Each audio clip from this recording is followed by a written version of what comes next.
Manual therapy lecture series में आज का टॉपिक है लंबर सिंड्रोम्स। लंबर सिंड्रोम्स में ज़्यादातर डिस्क और फेसेट्स जॉइंट्स के प्रॉब्लम्स मैनुअल थेरेपिस्ट को देखने पड़ते हैं। डिस्क के साथ साथ synovial joints, nerve roots, pathologies बहुत कॉमन है क्योंकि लंबर स्पाइन में फेसेट्स जॉइंट की ब्लॉकिंग भी हो जाती है बाय मेनिस्कॉइड। मेनिस्कॉइड्स की अगर मैं बात करूँ, मेनिस्कॉइड क्या होता है? That is the intra articular fold of synovial membrane. इसके साथ साथ डिस्क जॉइंट की इरिटेशन हो जाती है बाय माइक्रो रप्चर ऑफ एनुला। हमें पता होता है हर डिस्क की दो कवरिंग होती हैं, one is the nucleus pulposus and annulus fibrosus. Micro rupture अगर यहाँ मैं बात करूं तो लंबर स्पाइन के वर्टिब्रा एज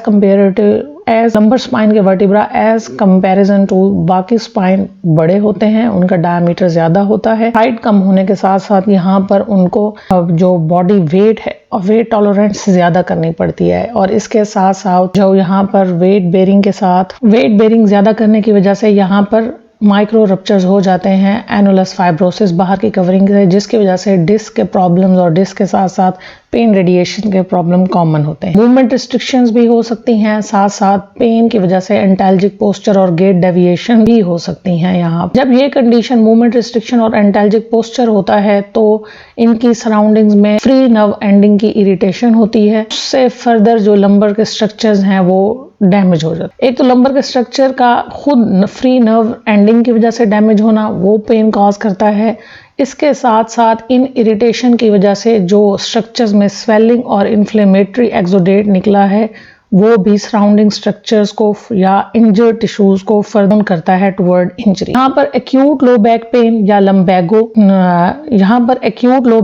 लंबैगो देखने को मिलता है, और इसको हम सम टाइम मिसडायग्नोज कर देते हैं विद लोअर मसल स्प्रेन और स्पैज्म के साथ, क्योंकि पेशेंट की कंप्लेन ऑन असेसमेंट पैरावर्टिब्रल मस्कुलेचर में होती है। अगर कोई स्पैज्म है या जो हमारे पास टेंशन है बैक टेंसर्स में के मस्कुलेचर में, तो वहां पर जरूरी है कि हम जो लंबर स्पाइन का नॉर्मल लॉर्डोटिक पोस्चर है, लॉर्डोसिस है, वो देखें कहीं काइफोटिक लंबर तो नहीं है, मीन जो हमारी नॉर्मल लंबर स्पाइन एक्सटेंशन में होती है वो कहीं फ्लेक्शन में तो नहीं चली गई या फ्लैटन तो नहीं हो गई। उसके साथ साथ एंटाल्जिक लैटरल शिफ्ट, पेशेंट की गेट डेविएशन, उसकी गेट डिस्टर्बेंस और पेल्विक शिफ्टिंग अदर कंडीशंस को लंबर सिंड्रोम में वर्स कर सकती है। लो बैक पेन अगर ट्रीटमेंट उसका नहीं होता तो वो क्रॉनिक लंबर डिसफंक्शन की तरफ चला जाएगा, और उसके साथ साथ डीजेनरेटिव डिस्क चेंजेस होंगी और नर्व रूट की इन्वॉल्वमेंट होगी। जब डीजेनरेटिव डिस्क चेंजेस होगी और डिस्क की वजह से नर्व रूट कंप्रेशंस होंगे,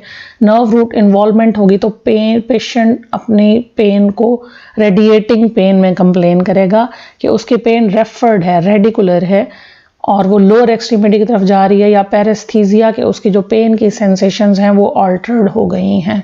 तो इसको हम डिफरेंशिएट कर सकते हैं pseudo radicular pain of visceral origin से, कि अगर रेडिकुलर होगी और वो डिस्क और नर्व रूट की वजह से आ रही है तो पेशेंट कहेगा कि पेन मेरी लो बैक से बिहाइंड थाई, बिलो नी और टुवर्ड फुट जा रही है।